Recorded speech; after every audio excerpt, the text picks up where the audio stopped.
ඔයාලා හැමෝටම අයබෝවන් පිළිගන්න SLDM YouTube channel එකට. ඔයාලට කිව්වම මම මේ sporutgigs කියන වෙබ්සයිට් එකේ වැඩ කරද්දී වැඩ කරන විදිහ මම කතා කරා මීට කලින් වීඩියෝ එකෙන්. ඒකලා ඒකේ withdraw proof එක විදිහට මම මේක අරන් එනවා. මෙතන ඒ කියන්නේ මම ඔයාලට මේ වීඩියෝ එකේ පෙන්නුවා කොහොමද withdraw එක දාන්න සහ withdraw එක දාන්න කීයක් තියෙන්න ඕනද කියන ඔක්කොම කතා කරා. කතා කරලා තමයි withdraw එක දැම්මේ. මට withdraw එක ආවා සාමාන්‍යයෙන් ඔයාලට මම පෙන්නනවා withdraw proof එක. ඉතින් ඒ ඩීටේල්ස් ටික තමයි අද කතා කරන්නේ. ඔයාලට channel එකට එකතු වෙලා subscribe කරලා එකතු වෙන්න.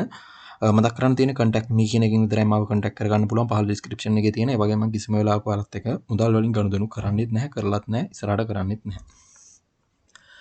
හරි මෙතන තියෙනවා earn කියලා ටැබ් එකක්. earn කියන ටැබ් එකට ඔයාලට එකතු වෙලා ඇති ගාණක්. ඉතින් ඒක මම withdraw කරන විදිහ ඉස්සෙල්ලා වීඩියෝ එකෙන් කිව්වා ඔයාලට කරන්න තියෙන. මෙතන wallet කියන option එකට ගිහිල්ලා මෙතන request withdrawal කියන එකට ගිහිල්ලා ඔයාලට තියෙන්නේ ඔයාලා කැමති payment method එකකින් ඔයාලට withdraw එක දාන විදිහ email එකකින් token code එකක් ඒ code එක මෙතන type කරලා ඔයාලට withdraw එක දාන්න තියෙන ඉක්මනටම ඒ විදිහට තමයි මේකේ withdrawal දාන්නේ.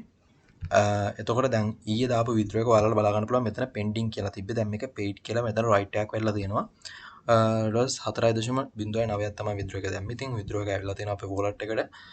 ඩොලර්ස් වලින් දැම්මට මම ලයිට් කොයින් නැත්නම් LTC කොයින් වලින් තමයි withdraw එක දාලා තියෙන්නේ. මට LTC කොයින් ටික ඒ කියන්නේ ඩොලර්ස් 4ක් විතර වටිනවා. ඒ ටික මට wallet එකට ආවා. ඔයාලට බලා ගන්න පුළුවන් මේකේ time එක පැය 17කට කලින් කියලා කියන්නේ මට මේක දාලා පැය 4කින් 3කින් වගේ පැය 6ක් ගියේ නෑ. ඊට කලින් මට withdraw එක ඇවිල්ලා තිබ්බා. පැය කිහිපයක් යනවා withdraw එක එන්න. ඉතින් ඒ විදිහට තමයි මම withdraw එක දැම්මේ පැය 23කට කලින්. එතකොට මට withdraw එක ඇවිල්ලා තියෙන්නේ පැය 17කට කලින්. ඒ කියන්නේ ඔයාලට බලා ගන්න පුළුවන් පැය 6ක් වගේ ගිහිල්ලා තියෙනවා මට withdraw එක එන්න. ඔය විදිහට තමයි එතකොට withdrawal දාන්නේ. මට withdraw එක ආවා.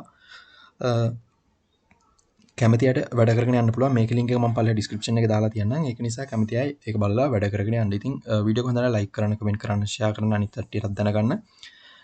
ඉතින් එහෙනම් අලුත් වීඩියෝ එකකින් හම්බෙමු. හැමෝටම සුබ දවසක්. අයබෝවන්.